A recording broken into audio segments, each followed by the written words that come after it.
अच्छा, तो साथियों, मैं आपको बता दूं कि हम लोग का एक राजस्थान पर स्तर पे हमने एक संयुक्त संगठनों का, ऑर्गेनाइजेशंस का एक मंच बनाया है, जिसको हमने कहा है राजस्थान एंटी कन्वर्जन बिल 2025 के खिलाफ समन्वय। एक कोऑर्डिनेशन है of all organisations against anti conversion. इसमें हम लोग कुछ 15 ऑर्गेनाइजेशंस हैं। जयपुर क्रिश्चियन फेलोशिप के father John Matthew, if you can stand up. Rajasthan समग्र सेवा संघ के सवाई सिंह जी, आप सब जानते हैं। पीयूसीएल के हमारे बहुत सारे साथी हैं, मैं, ममता और अन्य लोग बैठे हुए हैं। APCR Rajasthan, association for the protection of civil rights, Muzammil ji अब थोड़ा खड़े हो जाएंगे।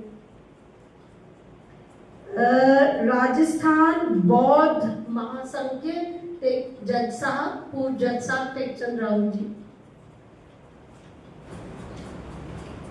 NFIW के कुछ साथी आएंगे। हाँ, एडवा के कुसुम भी हैं, और हम लोग सब बोलेंगे आज, हम लोग कम लोग, लेकिन सब लोग हम इस संगठन में हैं, मंच में। एडवा से कुसुम साइमा, दमन प्रतिरोध आंदोलन राजस्थान से सुमित्रा चोपड़ा। ये 2018 से एक नेटवर्क है पूरे राजस्थान का, बहुत सारे संगठनों का। Youth Buddhist society of India के नरेंद्र बौद्ध जी, जो बुद्ध विहार विदायका है, वहां से आए हैं। जमात इस्लामी हिंद राजस्थान के नाजिमुद्दीन जी। SDPI से कौन है? अभी आएंगे। राजस्थान नागरिक मंच से बसंत जी को अदालत जाना था, वो उन्होंने मना किया था। दलित मुस्लिम एकता मंच भी हमारे साथ है, आएंगे वहां से आपको साथ। वेलफेयर पार्टी ऑफ इंडिया से भी हाजिर, हाँ, वकार भाई अध्यक्ष है इस वक्त welfare party of India. Ambedkarite party of India, उससे हमारे हिन्यूनिया जी को आना था, हाँ, आना। तो साथियों, मेरी बहुत ज्यादा भूमिका नहीं है। मुझे लगता है कि इस कानून को इस पूरे समूह ने, और हम एक एक व्यक्ति, हम प्रतिनिधित्व है, but we are a very big network, हम सब ने इसको रिजेक्ट किया है, इस बिल को, इसको रिजेक्ट किया है और स्वीकृत किया है। और हम इस वक्त, हमारे लिए मेन चीज है कि राज्यपाल के पास हम अपील करें, जैसे पूर्व में भी क्या, कि वो हस्ताक्षर ना करें, और इसको बिल्कुल असंवैधानिक विधेयक है। जैसे प्रेम कृष्ण जी ने कहा, एक्चुअली आपने RSS की पॉलिसी उठा ली और उसके बेसिस पे कुछ भी बना दिया। बहुत जल्दी से ये जो हमने आपको दिया, ये 4 भागों में है। पहली भाग तो निंदा और अस्वीकृति, दूसरा भाग हमारी रणनीति अब क्या रहेगी, तीसरा भाग जो पिछले 2 सप्ताह में ईसाई समुदाय के ऊपर हो रहे हैं हमले, अभी बिल आया नहीं, भी कानून बना नहीं है और हमले शुरू हो गए। और ये बिल का छोटा मोटा विश्लेषण, आपकी जानकारी में 13 राज्यों ने इस बिल को पारित किया था। वैसे आपको इतिहास बता दें, 60-61 में कोई प्राइवेट मेंबर्स बिल भी आए थे पार्लियामेंट में। उड़ीसा ने 1967 में पारित किया। मध्य प्रदेश का आरंभिक तो 1968 था, लेकिन उन्होंने रिप्लेस करके एक नया कानून 2021 में लाया, बिल्कुल नया, लेकिन उसमें भी जौनपुर हाईकोर्ट ने स्ट्राइक डाउन कुछ किया। अरुणाचल प्रदेश में 1978 से, छत्तीसगढ़ में 2000 और 2006 में संशोधन, तमिलनाडु में 2002 में आया, लेकिन 2006 में निरस्त किया जनता की मांग पे। गुजरात में 2003 में आया कानून, लेकिन उसको फिर एक बहुत ही संशोधित करके 2021 में नरेंद्र मोदी जब गुजरात के चीफ मिनिस्टर थे, वो लाए थे। हिमाचल प्रदेश में 2006 में आया था, लेकिन 2019 में संशोधन। झारखंड में 2017 में आया है, उत्तराखंड में 18, उत्तर प्रदेश में 2020, लेकिन पिछले वर्ष बहुत ज्यादा संशोधन किए। हरियाणा में 2022, कर्नाटका में 2022 और राजस्थान में 2025। 11 राज्यों में इस वक्त लागू है। राजस्थान में अभी लागू नहीं है क्योंकि अभी नोटिफिकेशन नहीं हुआ है, गजट में नहीं आया है, साइन नहीं हुआ है। और मेरी गुजारिश है जो लोग आगे बैठे हैं, अगर कोई मीडिया वाले आए तो आगे किसी प्लीज दे दीजिएगा। तो इस वक्त तमिलनाडु ने तो वापस ही ले लिया, जैसे मैंने आपको बताया। राजस्थान की हमारी पूरी कोशिश रहेगी कि इस दमनकारी बहुसंख्यकवाद विचारधारा वाला कानून एकदम रिजेक्ट हो। और बहुसंख्यकवाद में मतलब, मैं भी हिंदू पैदा हुई हूँ, हिंदुत्व विचारधारा का ये कानून है। तो इसका अल्पसंख्यकों में ये टूल है, उपकरण है कि अल्पसंख्यक समुदाय में बहुत भय पैदा हो और सीना जोरी बनी रहे जो बहुसंख्यक समुदाय है।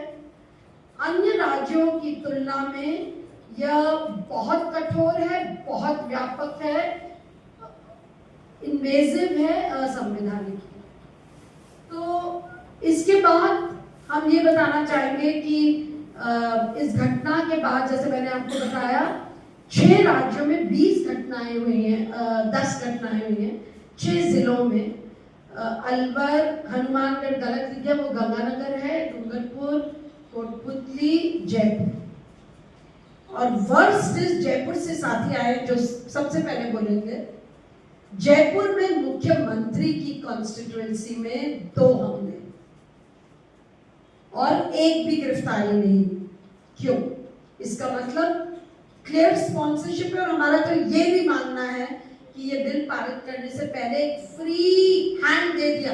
अब कोई पुलिस वाला, कोई भी बजरंग दल, आरएसएस, वीएचपी जो आता है, गुंडा हो, कोई संगठन से हो, वो कंप्लेंट करता, उसको लो और जांच शुरू कर दो।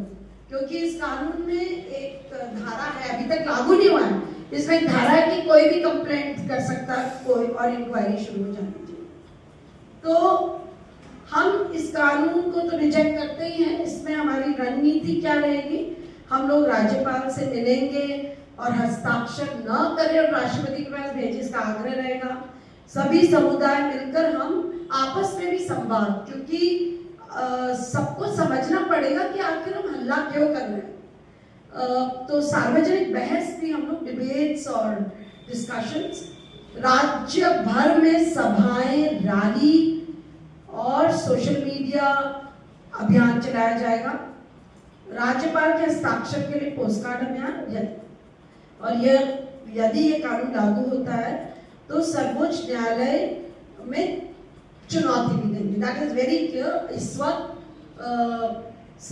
कुछ 8 राज्यों के चुनौती में है सुप्रीम कोर्ट में, और पिछली हियरिंग में बोला गया था कि इनको 6 हफ्ते में जवाब देना है। तो हम उम्मीद करते हैं कि हमारा भी ये आ जाएगा। मेरी अंतिम बात है कि 2-3 चीजें क्यों हम इस कानून को रिजेक्ट करते हैं। में धारा 2 में प्रलोभन है। अब आप पनिशमेंट देख लीजिए। पनिशमेंट्स है 7 से 14 वर्ष की कैद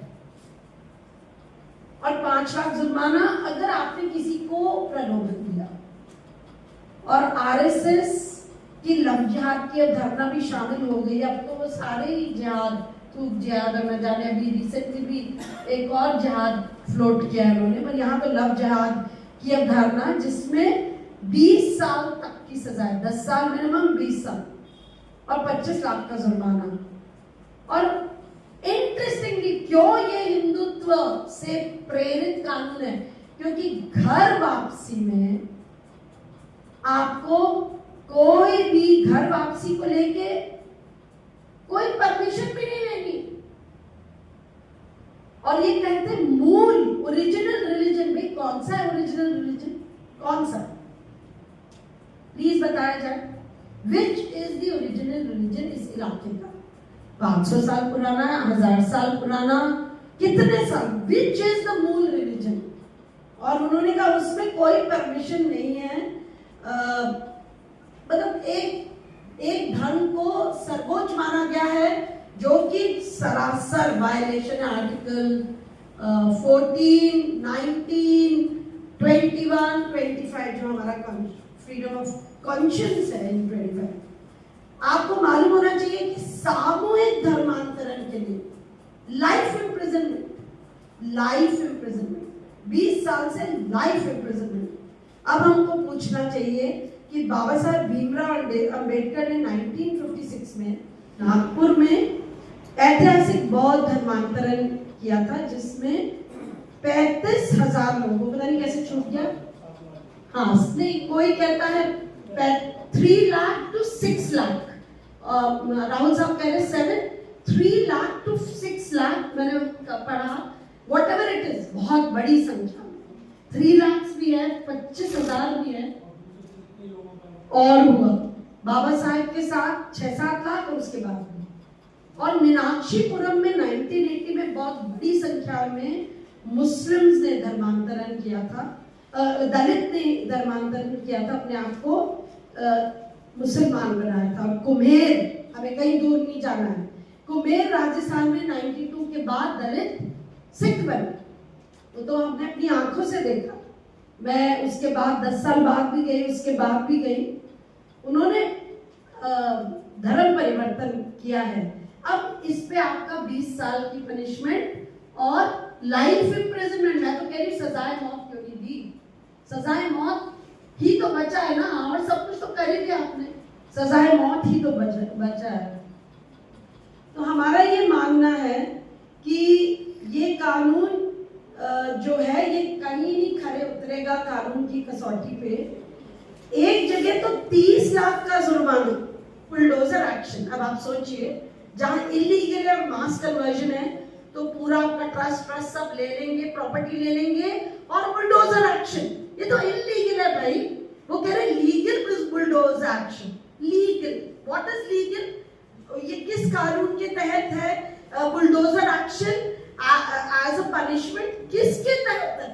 लाइक ये तो कोई भी सुप्रीम कोर्ट, हाई कोर्ट मानेगा ही नहीं।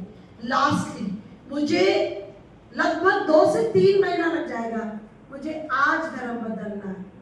मैं कलेक्टर को 2 महीने पहले एप्लीकेशन दूंगी, फिर वो अपनी जांच वाच करेगा, फिर डिक्लेरेशन होगा। ये मेरी निजता का सवाल है, पब्लिक डिक्लेरेशन। ये पुट्टू स्वामी जजमेंट, अगर आर्टिकल 19 में freedom of speech and expression है, आर्टिकल 19 रेड विद 21 में प्राइवेसी है, और पुट्टू स्वामी जजमेंट 2018 आधार वाला क्लियर बोला कि निजता का अधिकार बहुत बड़ा है। तो हमें लगता है ये कानून किसी भी सूरत में नहीं रहेगा।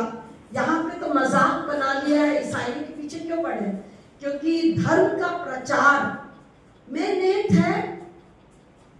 अगर कोई कन्वर्जन करना चाहे, वो पूरे कॉन्स्टिट्यूएंट असेंबली डिबेट्स में वो करे नहीं, आप प्रचार करोगे, लेकिन अगर कोई कन्वर्ट करेगा आपको अलाउ नहीं करेंगे।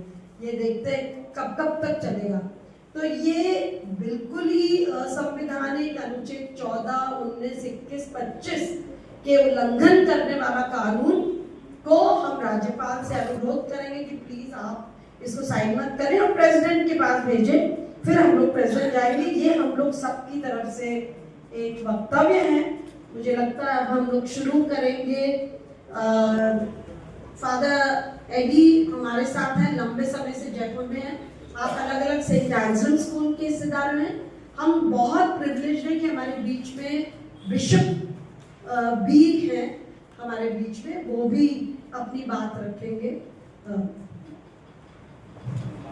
Dear friends, I condemn and reject the passage of Rajasthan Prohibition of Unlawful Conversion Bill 2025 in the state of Vidhan Sabha on the 9th September 2025, because this law is a draconian in its provisions, unconstitutional in its sections, brazenly violating the articles 14, 19, 21 and 25. They will not stand scrutiny under due process of the law and should be referred to the President under the Article 200 of the Constitution of India. And now I request our PRO of our Christian Association, Reverend Father Edward Velipeda, to speak on behalf of our community. धन्यवाद bishop. मैं हमारे community की ओर से ये बताना चाहता हूँ कि हमारा यह देश है, हमारा राष्ट्र है और हम कदर करते हैं यहाँ पर रहने के लिए, और इसीलिए हम लोग यहाँ पर आए हैं हर प्रकार से लोगों की मदद करने के लिए। आप लोगों ने देखा होगा कैथलिक जो समाज है, चाहे मदर तेरेसा का संस्था हो, चाहे हमारे शिक्षण संस्थाएं हो, वहाँ पर हम सब लोगों की देखभाल करते हैं। केवल ईसाई लोग नहीं हैं, लेकिन सबसे ज्यादा दूसरे लोग हैं, खासतौर पर हमारे हिंदू भाई बहन हैं। और इसीलिए वहां पर हमारा प्रार्थना करने का जो है, एक साथ रहकर प्रार्थना करना, एक दूसरे के साथ रहना, यह सब हमारी छोटी इसलिए दिया क्योंकि संविधान में लिखा है। और इस संविधान के अनुसार चलने के लिए जब ऐसे कानून आ जाते हैं और जिसका दुरुपयोग हो जाता है, इसीलिए सबसे बड़ा प्रॉब्लम ये होता है, संविधान का खिलाफ जाता है ये कानून। और आप लोग अगर इसको देखोगे अच्छी तरह से और बारीकी से देखोगे, इसमें कुछ भी हमें सहायता नहीं करता, बल्कि ऐसा लगता है कि जो लोग हमारे खिलाफ कुछ करना चाहते हैं, दंगे फसाद करना चाहते हैं, उनको आराम से आकर कुछ भी कर सकते हैं। क्योंकि जब से यह कानून पास हो गया है, उसके बाद देख लोगे कहाँ कहाँ क्या क्या हुआ। जहां भी जा रहे हैं, चाहे वो वहां पर प्रार्थना करने हो, जहां पर आकर एक घर में रहते हो, वहां भी आकर वहां पर दंगे फसाद करते हैं और सब भीड़ जमा हो जाती है, सब लोग भयभीत हैं। और इसीलिए ये जो हम कोई कानून के खिलाफ नहीं है, लेकिन कानून ऐसा बनाना चाहिए कि कानून क्या है, मनुष्यों को मदद करने के लिए, जीने के लिए। अगर उसी के द्वारा ऐसे कानून बनाए जैसे मतलब इसका कत्ल भी क्या हो, उसी पे बढ़कर ये कानून हो रहा है। ये हमें समझ में नहीं आ रहा है कि आखिर क्या चाहते हो। आप जानते हो कि हम अपने संविधान में क्या कहते हैं, भैया भाई बहन हैं हम सभी, है कि नहीं? और हम एक दूसरे को अपना भाई बहन ही समझते हैं और सबके अपने अपने राइट्स हैं। अब इसीलिए इसको एक सेकुलर देश कहते हैं, और सेकुलर देश होने के नाते हम सबों को यह जीने का हक है और आराम से जीने का हक है, और यही हमारे संविधान में लिखा है। तो इसीलिए ऐसी घटनाएं हो जाती हैं, और अक्सर हम जानते हैं कि माइनॉरिटीज को ये प्रॉब्लम हो जाता है, कहां पर भी हो, जहां भी हम देखते हैं, क्योंकि मेजॉरिटी में प्रॉब्लम होता ही नहीं है, क्योंकि उनके पास सब कुछ है, हमारे पास कुछ भी नहीं है। उल्टा हमारा प्रोटेक्शन होना चाहिए और हमारा प्रोटेक्शन करने के लिए आगे आना चाहिए लोगों को, यही मैं कहना चाहता हूं। और इसीलिए हम कहते हैं इसके पहले जो कानून बन चुके हैं उसके आधार पर अगर कुछ उल्लंघन हो रहा है, आप लोग उसके अनुसार चल सकते हो। मैं नहीं कह रहा हूं कि कोई भी गलत करता हो गलत ही है, लेकिन किसी बात को गलत बताने के लिए कानून बनाना और उसके साथ ये चलना, ये बहुत बड़ी बात है। तो इसलिए मैं यही कहना चाहता हूँ, आप लोगों से अनुरोध करना चाहता हूँ, सब मिलकर हम जिए, हम लोगों के लिए काम करने वाले हैं, हम केवल हमारे लिए नहीं। यही हमें बताया गया है, ईसा मसीह ने यही बात कही थी कि एक दूसरों के लिए क्षमा दो, एक दूसरों को मिलकर रहो, एक दूसरे के लिए कार्य करो। और आप अगर कहीं भी ऐसी जगह पर जाओगे जहाँ मदर तेरेसा के सिस्टर्स वगैरह काम करते हैं, कोई दूसरा व्यक्ति वहां का काम करेगा ही नहीं, उनकी गंदगी उठाना, और ये कोई हमारे कुछ भी नहीं, हम सभी उनको समझते हैं हमारे भाई बहन। इसीलिए हम चाहते हैं कि ऐसा कानून ना बने जिससे हमें यह रहना ही मुश्किल हो जाएगा। यही मैं बताना चाहता हूँ। Thank you so much. भी हम अन्य साथी, 2-3 और साथी बोलेंगे हमारे पूरे समूह से। उसके पहले मैं आमंत्रित करूंगी, जयपुर में अभी हमने जो आपको ये टेबल दी है, माफ करना, ये शाम तक मैं आपको हिंदी वाला भेज दूंगी, कुछ टेबल में गड़बड़ हो गया था, वक्त नहीं था। इसमें अगर आप अंतिम 2 देखेंगे, 21 और 23, pastor please Daniel and HP, आप 21 और 23 को जयपुर में मुख्यमंत्री के विधानसभा क्षेत्र में उनके जरूर, उनके मोटिवेटेड लोग होंगे, खूब उनके लिए कैंपेन किया होगा। हाँ, आप अपनी, आप दोनों बताएं, पहले आप बताएं फादर डैनियल क्या हुआ। प्लीज। हम संडे सुबह मेरा नाम पास्टर बोबस डैनियल है। मैं असम बिशप कोर के साथ सेवा करता हूँ। हम पिछले संडे सुबह 9 बजे से लेकर 10 बजे तक हम एक ही घंटे की प्रार्थना कर रहा था। ओनली प्रेयर, नॉट आवाज नहीं, एकदम शांति से हम प्रार्थना कर रहा था। करीबन 10 बजे आके तब मैंने क्लोजिंग प्रेयर कर रहा था। तब तक अचानक हम 10-15 लोग जो कमरे में कल मेरा हुआ देखा था, छोटे कमरे आए, हम 10-15 लोग मिलकर प्रार्थना करने के समय अचानक हमारे कमरे में करीबन 40-50 लोग आए जो आक्सेस वाले आके, सबसे पहले वो लोग आके हमारा प्रेयर कमरा है हॉल में आके अंदर से ताला बंद कर दिया। अंदर से बंद करने के बाद जो हमारे लोग 10-15 लोग जो मोबाइल उसने छीनने के बाद मारपीट शुरू किया। इस मारपीट में जो मेरा बेटा भी है उधर जो वो 15 साल का है, उसको भी मारा है। ऐसे छोटा बच्चे बगने सबको मारा है, किसी को भी नहीं छोड़ा है। अगर ठीक है मान लीजिए हमें जो केवल पुरुष है हमें मारे तो कोई दिक्कत नहीं, क्योंकि बच्चे उसमें 5 साल का नहीं मतलब सारे साइंस सकता है, लेकिन बच्चे 5 साल के बच्चे हैं, उसमें 16 साल के बच्चे हैं, इसमें 17 साल के बच्चे और साथ बदनों भी थी, बदनों प्लस एक प्रेग्नेंट वुमन भी थी, उसको भी मिले। It's very painful. यस, ये मेरे बेटे, इसको देखो आगे में जो सिर में मारा है, आगे अभी ठीक ना, प्लीज बेटर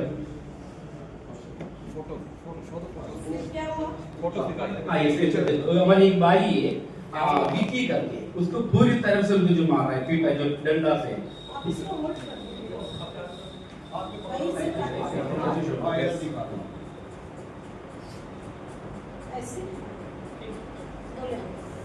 जो हमारे एक भाई है विकी करके, इसको जो ऐसे मारा है तो पूरी शरीर में जो निशान आ गया और कई लोगों को इसमें बगलों मेरे भाई को भी इतना मार खाया है। अभी उनके पैर में भी दिक्कत है, हाथ में भी दिक्कत है, बोलने में भी दिक्कत है, इतना मार मिली उसको। Okay, thank you. तो जो इसमें हम समराइज, हाँ, 30,000 रुपए भी नहीं। जो हमारे जो प्रेयर हॉल में जो कुर्सियां करीबन 20 के आसपास कुर्सियां तोड़ी, फिर कीबोर्ड और पंखा और हमारे ब्लैक बोर्ड सब उसने तोड़ किया है, और गिटार सब कुछ उसने तोड़ किया। मतलब जो कमरे में जितने भी सामान था सब कुछ खराब कर दिया। ये जो मैंने पैसा रखा था मेरे बेटी के लिए फीस जमा करने के लिए 30,000 रुपये, वो भी गया हो गया। वो जो नंबर प्लस जो कई लोग उसने हमारे चर्च से कुछ पेपर वगैरह दिए, हम जो दान देते टाइप देते, वो पर्ची भी उठा के लेके गया। साथ जो मेरे पैसे रखा था वो भी लेके गए, वो भी नहीं मिला है। Okay, thank you.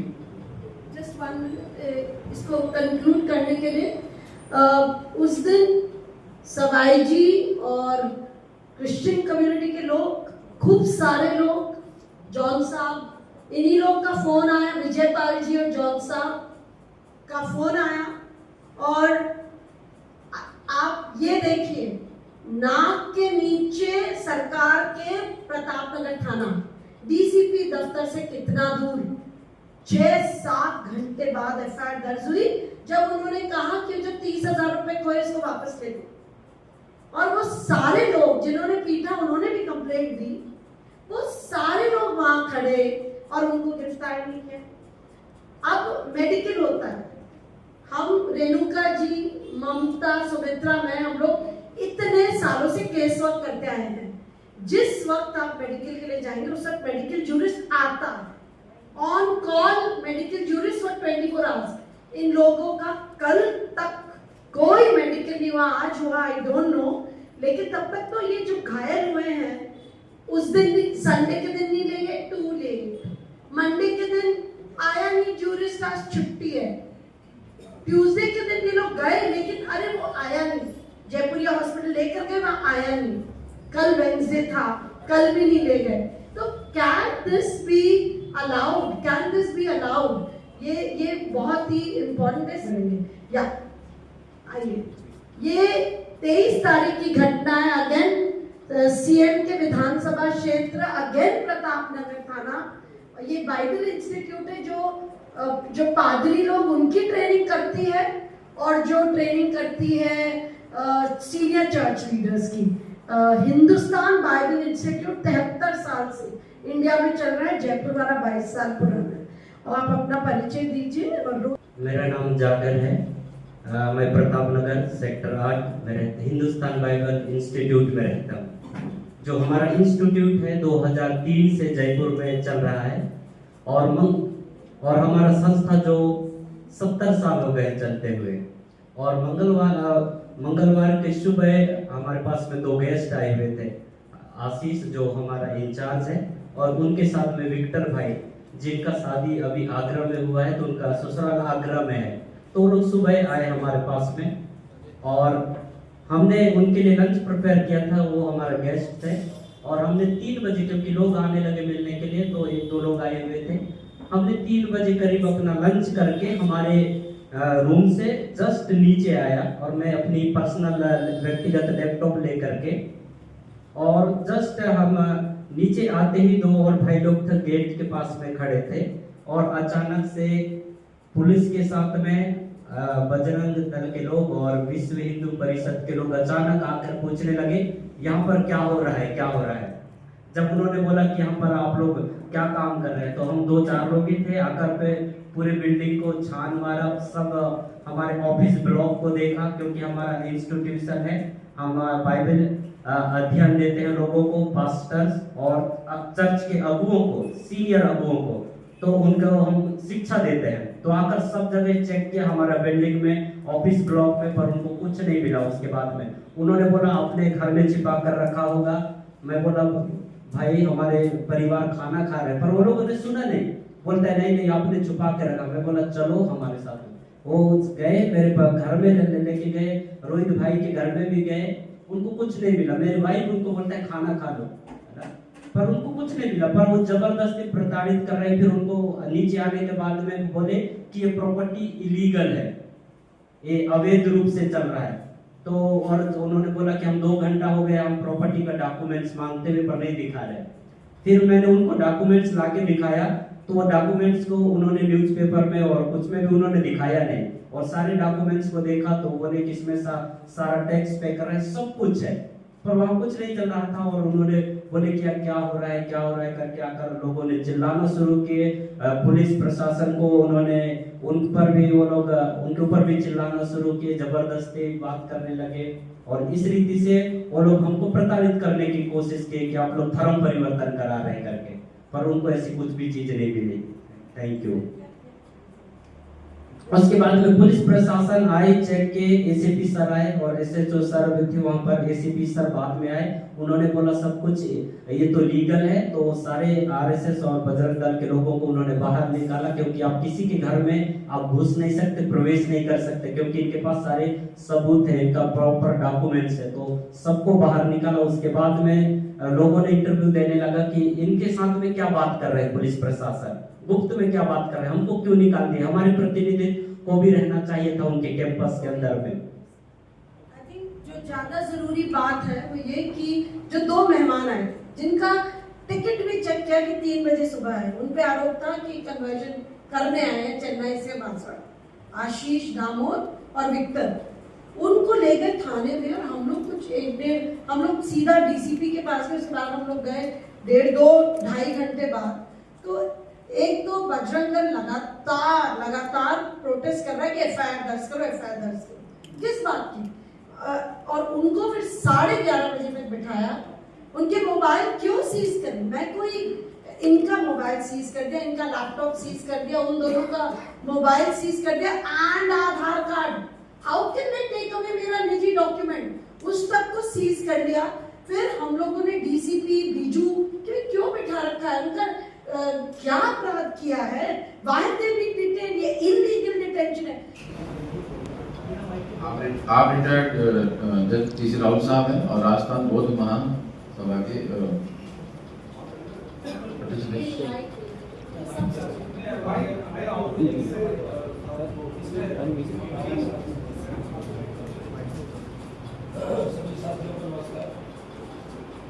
देखिए, ये जो अभी तो नोटिफिकेशन हुआ भी नहीं है इस बिल का, लेकिन इस बिल की नोटिफिकेशन होने से पहले ही आप देख चुके हैं कि पूरे राजस्थान में किस तरह का आधार सरकार की तरफ से बताया हुआ है, किस तरह से माइनॉरिटीज को परेशान किया जा रहा है।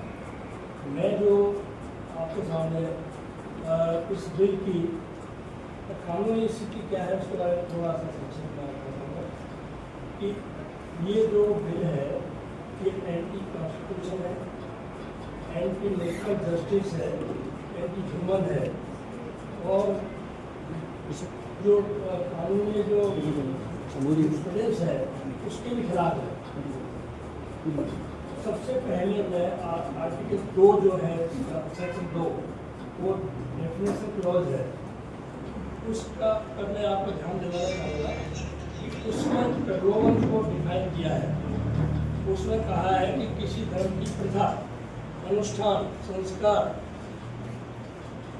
जो उस धर्म के अभिन्न अंग है उनके बारे में अगर उनको दूसरे धर्म की तुलना में उनको कंपेयर करके बताया जाए या दोष निकाला जाए उसमें, तो वो जो है प्रलोभन के रूप में माना जाएगा।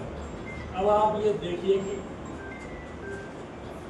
एक धर्म का अनुष्ठान, परंपरा और प्रथा क्या है, मैं आपको कुछ उदाहरण देकर बताता हूँ। और उसकी एक किताब है मनुस्मृति जो धार्मिक पुस्तक है, उसमें लिखा हुआ है कि यदि शूद्र नीची जाति का व्यक्ति यदि शिक्षा प्राप्त करता है, यानी कि वो सुनता है, तो उसके जो धर्म ग्रंथ है उनको सुनता है तो उसके कानों में पिघला हुआ गरम गरम शीशा डाल दिया जाए। अगर वो वाचन करता है तो उसकी जीभ काट ली जाए। और यदि वह धन संपत्ति इकट्ठी करता है तो ब्राह्मण को अधिकार है कि उसकी धन संपत्ति को छीन ले।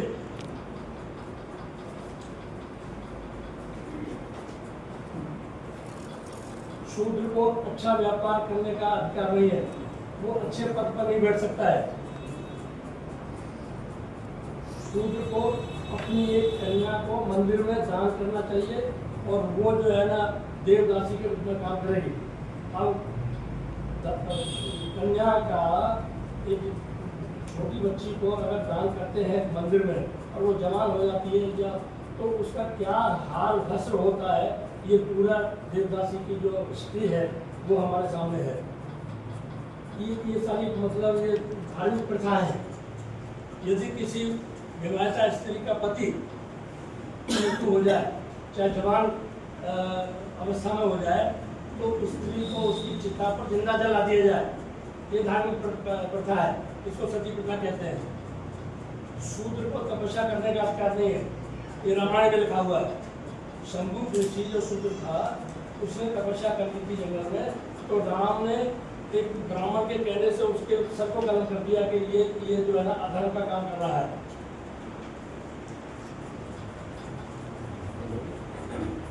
शूद्र को केरल में एक प्रथा है त्रावणकोर में कि कोई भी जो ब्राह्मण है शूद्र के किसी भी घर में जा करके प्रवेश कर सकता है शाम को, और उसको कोई रोकेगा नहीं, और वो किसी भी महिला जो उसको पसंद है उसके साथ में रात में संभोग कर सकता है, और ये कोई अपराध नहीं है। ये भी उसकी धार्मिक प्रथा है। केरल में एक प्रथा थी कि शूद्र महिलाएं जो होती हैं अगर वो अपना स्तन ढकती है तो उनको टैक्स देना पड़ेगा, और जिसके पास टैक्स नहीं होता था तो उसको बिना स्तन ढके ही उसको खुलेआम चलना पड़ता था, सबको दिखा करके। पूना के पेशवाओं ने वहाँ एक प्रथा लागू की थी कि शूद्र अगर शॉर्ट में जाता है, रास्ते में जाता है, तो उसके कमर में झाड़ू और गले में हाड़ी लटकाई जाती थी जिससे वो झुके नहीं, और झाड़ू से वो रास्ता साफ करता जाए। तो तो ये बहुत सारी बातें हैं। अगर इन प्रथाओं का अगर कोई विरोध करता है तो समझाया जाता है कि देखिए ये चीज़ें गलत है, तो उसको अपराध घोषित किया गया है इस एक्ट में, और उसकी सजा 20 साल तक की बताई गई है। अब आप ये देखिए कि इन प्रावधानों का रखने का मतलब क्या है, इंटेंशन क्या है कि जो समाज या 80-90% जो गुलाम रहा है इस व्यवस्था के तहत, वो गुलामी से छूटे नहीं, वो गुलाम बना रहे। ये जो है इस एक्ट की मंशा है और इस सरकार की मंशा है। और आप दूसरा ये देखिए कि अगर कोई कन्वर्जन करता है तो 90 दिन पहले उसको डीएम को सूचित करना पड़ेगा। क्यों करना पड़ेगा? तो क्या जरूरत है? कोई भी कुछ भी काम करेगा, कोई क्या खा रहा है, क्या पहनना है, तो उसको क्या करना है, उससे सहमति लेनी पड़ेगी। तो आज भी स्थिति ये है, अब कोई ये कह सकता है कि तो पुरानी प्रथा है, ऐसा हुआ कुछ नहीं है। तो आज भी जो है आगे के पास में चकवाड़ा गाँव, उसमें जो तालाब है उसमें पानी पीने के लिए घुस गए थे लोग, तो उनको मारा पीटा गया। ये तो अभी की बात है। आज भी दलित लोगों को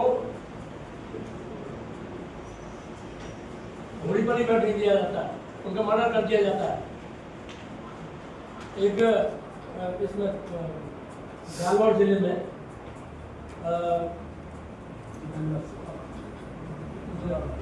एक बच्चे ने 7वीं क्लास का बच्चा था, इंदर उसने घड़ी में से पानी पी लिया तो उसको मार करके हेडमास्टर ने उसकी हत्या कर दी। एक व्यक्ति था जितेंद्र मेघवाल, उसने राजपूतों की तरह से मूंछें रखी तो उसको सरेआम चाकू से बोल के मार दिया। तो क्योंकि ये धर्म विरोधी चीजें हैं, ये मानते हुए अगर इस बिल को इसका विरोध नहीं किया गया और ये लागू होता है, तो आप ये देखिए इस देश को कहाँ ले जा रहे हैं आप। दुनिया जो है चांद पर जा रही है और इस देश को जो है यहाँ की सरकार जो कहाँ ले जा रही है, ये शर्म की बात है देश के लिए। तो मैं ये कहना चाहूँगा कि ये जो कानून है ये भारत के संविधान की धज्जियाँ उड़ाता है और ये मानवता को शर्मसार करने वाली बात है। और ये किसी भी प्रकार से ये करने में नहीं हो, इसका विरोध किया जाएगा। और ये चाहे इसमें कोई प्रोग्राम हमको पहुँचना पड़े, हम इसको सड़कों पर उतर करके विरोध करेंगे, सुप्रीम कोर्ट में ले जाएंगे, जो भी हमसे बन पड़ेगा वो करेंगे। धन्यवाद। तो नरेंद्र बौद्ध जी है, youth Buddhist society of India, ये बताएंगे पुलिस ने क्या किया ये कानून के पास होने में। माइक अभी आपके साथ कोई घटना के बारे में? सभी साथियों को नमस्कार। मेरा नाम डॉक्टर नरेंद्र बौद्ध। लगभग हमारा जो central youth Buddhist society of India Rajasthan में 2002 से काम कर रहा है।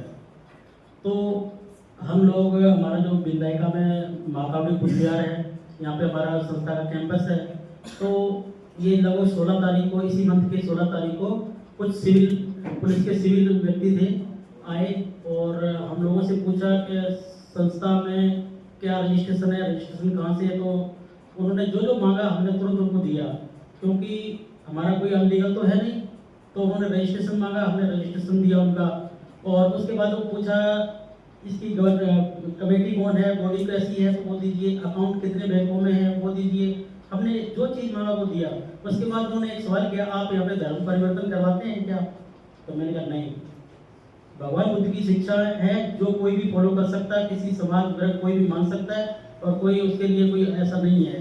तो उसके बाद उन्होंने, तो आपने अभी तक कितने लोग बुद्धिस्ट हैं, कहाँ पे क्या है? तो मैंने उनको बोला, मैं कहा ये तो आप माइनॉरिटी कमीशन से और डिस्ट्रिक्ट कलेक्टर से ले ली थी, क्योंकि अलग से विभाग बने हुए जिलों में, उनके पास पूरा डाटा है। और अभी जयपुर के अंदर लगभग 37 लोगों के जो जाट समुदाय के, ब्राह्मण समाज के जो अलग से बहुत समुदाय प्रमाण पत्र बनवाए, वो भी मैंने उनको कॉपियाँ दी। मैं ये देखिए ये बुद्धिस्ट तो नहीं है ना, इन लोगों ने कैसे बनवा लिए?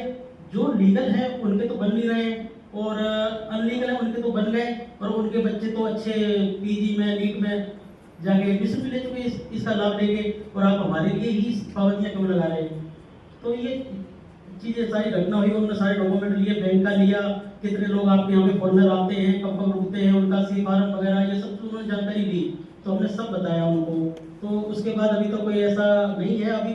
हालांकि इस घटना के बाद में ये है कि ये बोल रहे हैं कि इसमें कानून से बहुत भी नहीं, इसमें टेररिज्म करेंगे या SC/ST के लोग नहीं आएंगे या कुछ नहीं आएंगे। तो भाई घर वापसी की बात कर रहे हैं, तो बौद्ध धर्म तो मूल धर्म है भारत का, तो बौद्धों को ऐसा क्या है जो मानेगा वो बौद्ध धर्म में आएगा।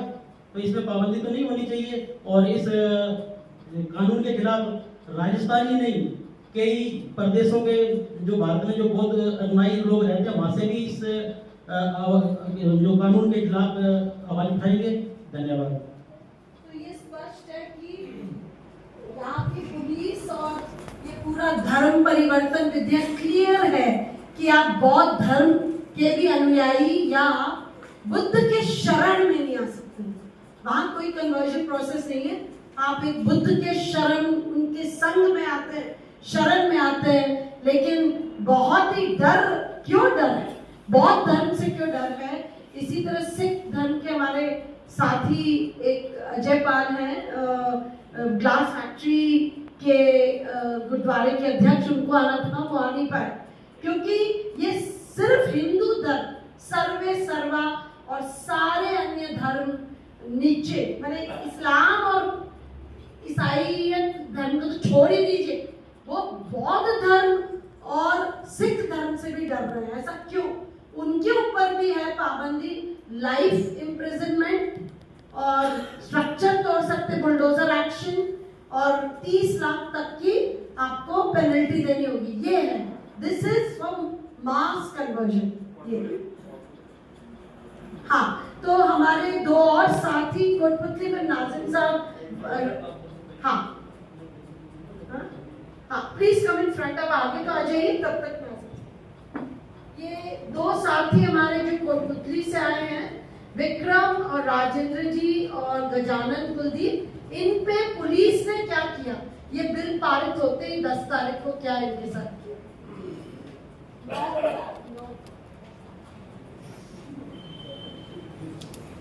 सबसे पहले जी मेरे को मोहम्मद आजिमुद्दीन नाम है मेरा, जमात इस्लामी से ताल्लुक है, प्रदेश अध्यक्ष की जिम्मेदारी है। मैं 2-3 बातें कहना चाहता हूँ इस मौके पर। पहली बात ये कि प्रदेश सरकार की तरफ से जो ये बिल पारित किया है उसकी भी हम कड़ी निंदा करते हैं। हमने जो इसके खिलाफ, इसके विरोध में समन्वय समिति बनाई है और सभी समाज और सभी धर्मों की तरफ से हम इसकी कड़ी निंदा करते हैं। साथ ही इस बात की भी कि पूरे प्रदेश में इस बिल के आने के बाद तो तेजी आ गई है। चीजें तो पहले से भी हो रही थी, लेकिन अभी बिल के आने के बाद जो घटनाएं हो रही हैं वो बहुत ही तकलीफदेह हैं, बहुत दुखदाई हैं। उसकी भी हम कड़ी निंदा करते हैं और मांग करते हैं कि जो लोग भी ऐसा कर रहे हैं, कानून अपने हाथ में ले रहे हैं, उनको कड़ी और सख्त सजाएं दी जानी चाहिए। दूसरी 2 बातें और कहकर अपनी मैं बात करूंगा, बहुत शॉर्ट बात करूंगा। एक बात तो ये कि सरकारों की जिम्मेदारी है कि जनता के संवैधानिक अधिकारों की रक्षा करे। सरकार को चाहिए कि जो दस्तूर, हमारा संविधान जो सुरक्षा देता है और जो अधिकार देता है, सरकार की जिम्मेदारी बनती है कि इसकी सुरक्षा करे, ना कि उनको कुचलने और उन पर पाबंदियां लगाने का काम करे। ये सरकार उस पर पाबंदियां लगा रही है, संविधान के विरोध में काम कर रही है ऐसे बिल ला करके। एक बात।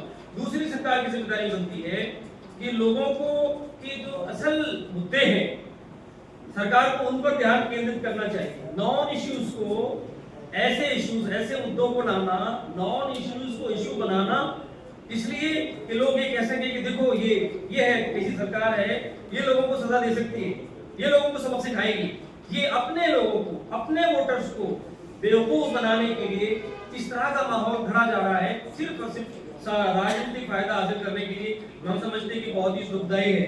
इसी से ये बात जो होती है कि लेकिन जो हो रहा है कुछ वक्त से जो और ज्यादा बढ़ के आई हुई है, आज की फांसीवादी मानसिकता धौंस, धांधली, जबरदस्ती से अपनी विचारधारा को थोपने का काम कर रही है। ऐसी चीजें जब हद से बढ़ती हैं, उन्हीं से आंदोलन खड़े होते हैं। हम ये सरकार को आगाह करना चाहते हैं, पूरे देश के लोगों को भी, सरकार को भी और राजस्थान सरकार को भी, अगर इसी तरह से जुल्म और ज्यादती होती रही तो इसी से आंदोलन खड़े होते हैं, और ये भी आंदोलन की एक शुरुआत है। अगर इसको रोक नहीं लगी तो एक बहुत बड़ा आंदोलन खड़ा होगा राजस्थान में। हम उसकी भरपूर तैयारी कर रहे हैं, उसके प्रोग्राम आने वाले वो भी हम आपके सामने घोषणा कर देंगे। आखिरी बात मैं और कह रहा हूँ आपसे, एक बात जो बात कही जाती है बार बार, लालच है और जोर जबरदस्ती है, तो ये तो होता ही नहीं है। इससे तो धर्म तो एक मानने की चीज है। जब इस बात दो चीजें, दो वर्ड्स हैं, एक है परमिशन आजादी, एक है बुद्धि। आपको परमिशन दी गई है, आप मुझे ईश्वर ने ही परमिशन दे दी है, आपको आजाद बनाया है, तो सरकार कौन होती है कि पाबंद करे आपको? कौन होता है कि किसी को पाबंद करे? या कौन होता है कि कोई किसी को धौंस धांधली और जबरदस्ती करके किसी का धर्म परिवर्तन करा ले या लालच देकर धर्म परिवर्तन करा ले? ये इंसान के जीवन का मामला होता है, पूरी जिंदगी का मामला होता है, जो उसको सोच समझ करके उसको फैसला करना होता है। तो आप उसके फैसले पर, उसकी निजता पर और उसके जो संविधान उसको जो अधिकार देता है, सब पर आप चोट पहुंचा रहे हैं, उन पर आघात पहुंचा रहे हैं। तो हम ये बहुत ही दुखदायी है, हम इसकी कड़ी निंदा करते हैं और इसके लिए हम सब मिलकर के उसके लिए आंदोलन चलाएंगे और आगे की रूपरेखा आपके सामने आ जाएगी। शुक्रिया। तो अब हम विक्रम जी और गजानन कुलदीप से बोलेंगे, वो अपनी बात रखिए। आप सभी को नमस्कार। मेरा नाम विक्रम खानम है, मैं कोटपुतली बैरूल से हूँ। तो हम 20 साल से यीशु मसीह का सत्संग करते आ रहे हैं बचपन से और अब तक। जैसे ही 9 सितंबर को विधानसभा में ये बिल पारित हुआ, उसके तुरंत लगभग अप्रोक्सीमेटली 4:30 बजे के आसपास मेरे पास पुलिस के 4-5 लोग हमारे घर पर आ गए और उन्होंने कहा कि आपके खिलाफत में शिकायत दर्ज है। मैंने की क्या है? मैंने सीधा बोला, हमने कौन सा मर्डर कर दिया या कौन सा हमने इलीगल काम कर दिया? आप हमारे घर पे कैसे आए हो? या आप हम कौन से गलत कामों में पाए गए हैं? नहीं साहब, आपके खिलाफत में ऐसा कुछ रिपोर्ट आई है। मैंने कहा कोई प्रूफ दिखाओ। और उन्होंने हमारे घर पे आकर तुरंत बोला कि यदि इस काम को आप ये प्रार्थना सत्संग यदि आप करोगे तो हम आपके खिलाफत में मुकदमा दर्ज करेंगे। तो मैंने कहा कि हम तो पहले से करते आ रहे हैं भाई, आज तो बीजेपी का राज तो आज आया है, तो पहले वसुंधरा जी का राज आके गया है ना, और अलग अलग विधायक आए हैं, विधायक गए हैं, तो हमारी प्रार्थना सत्संग तो लगातार चलता रहे, तो आप कौन होते हो? और फिर पुलिस वाले ने जाते समय हमको ऐसे बोला कि आप इस काम को बंद करो, नहीं तो हम आपके खिलाफत में मुकदमा दर्ज करेंगे। तो हम इस जो विधेयक पारित हुआ है, हम तो तो उन्होंने हमें प्रेशराइज किया कि यहाँ पर आपके घर पे कोई आदमी आना नहीं चाहिए और आप किसी को ईसा मसीह के नाम से किसी भी व्यक्ति को आप प्रेरित नहीं कर सकते। प्रेरित नहीं मतलब आप बोल भी नहीं सकते। हमारे मुंह पर ताला लगाने का काम किया और बार बार हमें वो परेशान कर रहे हैं और लोगों को चारों तरफ रोज की आते हैं और रोज 3-4 दिन लगातार आना जाना रहा और हमें बराबर धमकाते रहे। तो हम इस बिल से तो बिल्कुल हम विरोध करते हैं और हमारी जितने भी मसीह समाज है हम मिलकर इसका साथ देंगे, इसका विरोध करेंगे और हम इस बिल के विरोध में खड़े होंगे। और हमारे साथ एक भाई है जो भी कोटपुतली बैरूल से है, वो भी अपनी बात को रखेंगे। गजानन कुलदीप के प्रागपुरा थाना। मेरा नाम गजानन है और मैं थाना प्रागपुरा पावटा से हूँ। और जैसे कि विक्रम के पास तकरीबन 4:30 बजे फोन आया और मेरे पास आया लगभग 6 बजे और थाने से फोन आता है और वो कहते हैं कि आपको अभी थाने आना है और एक रिपोर्ट को पूरा करना है, आपके खिलाफ किसी ने कुछ लगाया है। तो उस टाइम मैं काम कर रहा था, तो मैंने उनसे कहा कि मैं इस वक्त तो नहीं आ सकता, लेकिन मैं सुबह आऊँगा। सुबह जब मैं गया थाने में गया तो जो थाना प्रभारी थे उन्होंने मुझे धमकाया, डराया और कहा कि तू ईसाई धर्म का प्रचार करता है, तू लोगों को ना लालच देता है, तू लोगों को बरगलाता है।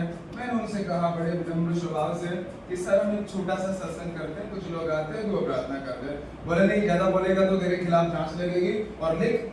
और उन्होंने जबरन मुझसे लिखवाया कि मैं किसी भी व्यक्ति को मेरे घर पे बुलाकर आराधना प्रार्थना नहीं करूंगा, ना मैं धर्म बदलूंगा, ना किसी का और का धर्म बदलूंगा, और यदि कोई भी प्रोग्राम करता हूँ तो मैं प्रशासन से अनुमति लूंगा। तो मैं मीडिया के माध्यम से कहना चाहता हूँ, ऐसी इन दबावनी बातों से मेरा जो परिवार है वो डरा हुआ है। क्या हमें इतनी स्वतंत्रता नहीं कि हम घर में बैठकर भी प्रार्थना कर सके?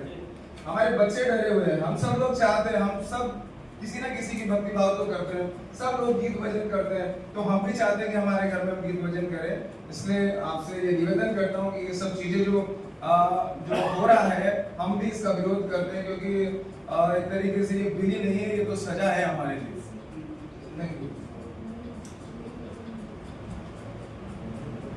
दमन प्रतिरोध आंदोलन से सुमित्रा जी बोलेंगे और रणनीति को स्पष्ट रखेंगे।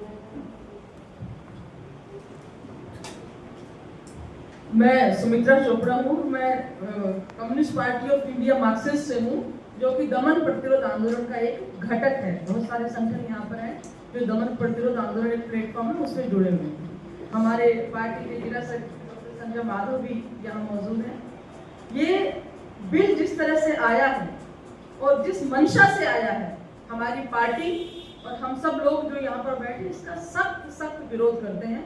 हमारा एक प्रतिनिधि मंडल कल डेंजल साहब के घर गया, एफपीआई भी गया था। जो हाल वहाँ पे हमने देखा है, लग नहीं रहा कि ये बिल जो है किसी भी तरह से कोई किसी को भी सुरक्षा देने वाला है। ये बिल अगर पढ़ा जाए तो ये हिंदू धर्म को सर्वोपरि मान करके चलता है, कि वही एक सर्वोपरि धर्म है। आप किसी को घर के अंदर पूजा नहीं करने देंगे। हिंदुओं के तो हर घर के अंदर मंदिर है और हर रोज वहाँ भजन कीर्तन होते हैं, उन पर कोई रोक नहीं है। लेकिन कोई क्रिश्चियन, कोई मसीह अगर अपने घर के अंदर भजन करता है, कोई धार्मिक उपदेश देता है, तो उसके ऊपर रोक है।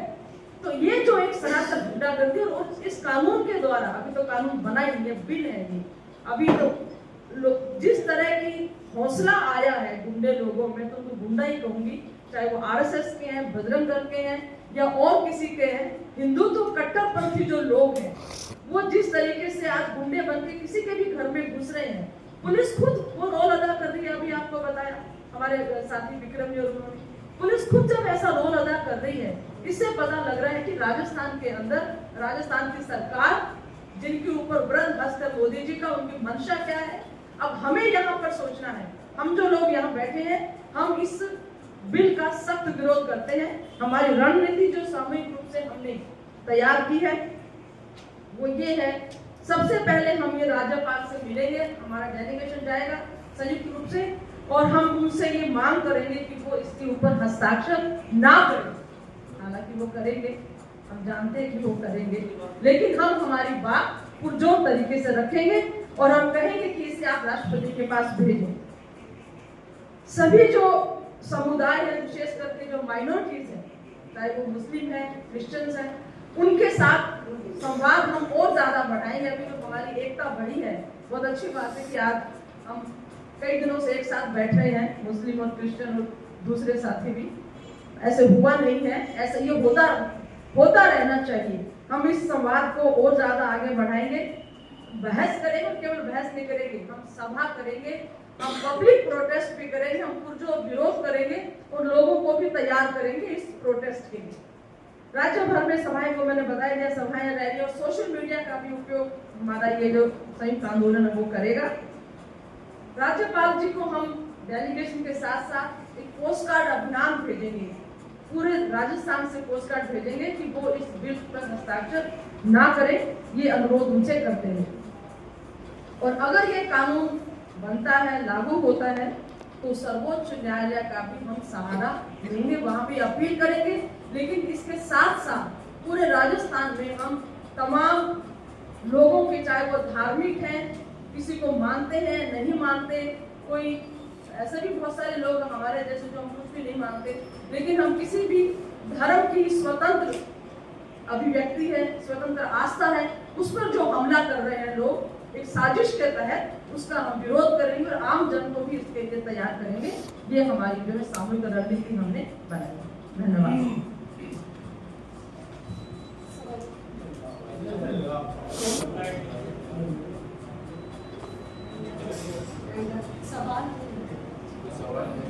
कोई सवाल हो तो बोले, लेकिन मैं तो इस बिल को दूसरी दृष्टि से भी देखता हूँ। जनता के सामने बहुत सारी समस्याएं हैं, नौजवानों के सामने बेकारी है, आम जनता और युवक सबके सामने भ्रष्टाचार है, और भी किसानों के सामने फसल के दाम की बात है, महंगाई है, ये सारी समस्याओं से ध्यान हटाने के लिए शायद ये लाया गया। मुझे तो महसूस ये होगा कि इन सब चीजों से ध्यान, मूल समस्याओं से लोगों का ध्यान हट जाए, आपस में उलझे रहे, बाद में चलकर हमको 3 साल बाद फिर से वोट मिल जाए। शायद ये नीति हो सकती है। और मैं तो आप सब लोगों का धन्यवाद देता हूँ, जो भी जर्नलिस्ट पधारे हैं, किसी का तो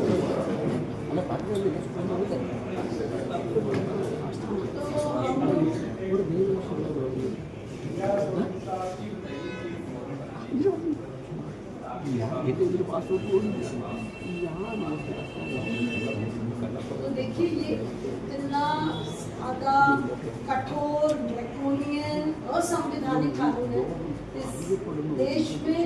ये 12वां राज्य का कानून बना है और सबसे ज्यादा अगर हम बोले जिसमें पनिशमेंट, सबसे हाईएस्ट पनिशमेंट उससे नापा जाता है कोई भी कानून, सजाए मौत को छोड़ दीजिए और सब कुछ है।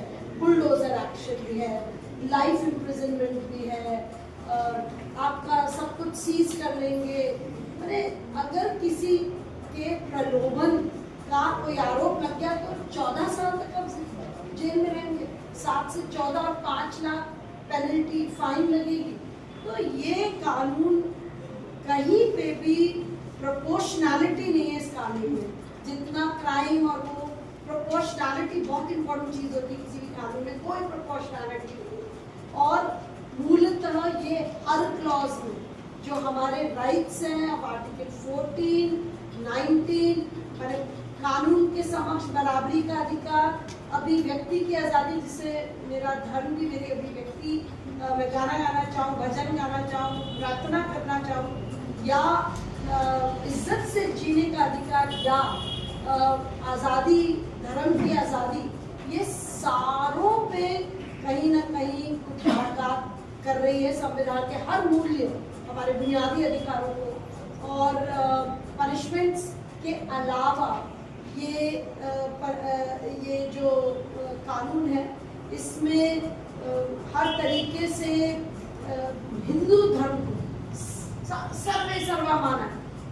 घर वापसी के लिए कोई परमिशन नहीं तो 2 से 3 महीने की परमिशन अगर मुझे धर्म बदलना है, मुझे जाके कलेक्टर के सामने भाई क्यों, ये मेरी निजता का मामला है, कुट्टू स्वामी जजमेंट ने इसको प्रोटेक्ट किया, मेरी राइट टू प्राइवेसी, लेकिन मुझे कलेक्टर के सामने रखना, वो तय करेंगे, कलेक्टर तय करेंगे मेरे लिए। ये मेरा व्यक्तिगत, मेरा अपना अधिकार है, माय फ्रीडम ऑफ कॉन्शियस। तो ये मुझे लगता है ये असेंबली से इसलिए पारित किया गया क्योंकि वो हिंदू धर्म, हिंदू राष्ट्र बनाने की ये एक कड़ी है और इसीलिए हम इसको बिल्कुल नहीं स्वीकारेंगे। हिंदू राष्ट्र का कोई भी उपकरण इस तरह के कानून का हम नहीं स्वीकारेंगे, इसलिए हम लोग व्यापक ढंग से हर स्तर पे लड़ेंगे, रैली निकालेंगे, पोस्ट कार्ड कैंपेन। किसको? राज्यपाल। सबसे पहले राज्यपाल साइन न करें और इसको सेक्शन आर्टिकल 200 के तहत प्रेसिडेंट के पास भेज दें, नंबर 1। नंबर 2, हम लोग जनसभाएं, रैली वगैरह करके प्रचार करना चाहेंगे। ये कोई, हम लोग कोई हिंदू विरोधी नहीं, हम तो पैदा हुए हिंदू घर में, लेकिन हम चाहेंगे हिंदू भी समझे और अन्य समाज वाले समझे ये कितना घातक है, उनके धर्म के अधिकार को लेके कितना घातक है। हम इसको लेकर सभाएं करेंगे और फिर अंततः अदालत, इस वक्त 8 राज्यों के कानून सुप्रीम कोर्ट में है, हम भी वहाँ चले जाएंगे, उसको मेंशन करके हम भी चले जाएंगे। जैसे ये गजट में आएगा हम वहाँ चले जाएंगे। तो ये सारे हमारे रणनीति और ये जो हमारा संगठन है, क्योंकि इतना कठिन है लड़ना हिंदू राष्ट्र की पुलिस, हिंदू राष्ट्र के कानून, हिंदू राष्ट्र की जिस तरीके से हमारे सारे हक छीन रहे, इसीलिए जन लंबित हो रहा। हम लोग सब एक साथ हाथ पकड़ के हम ये नैया आगे तक ले जाएंगे और लड़ेंगे। Thank you.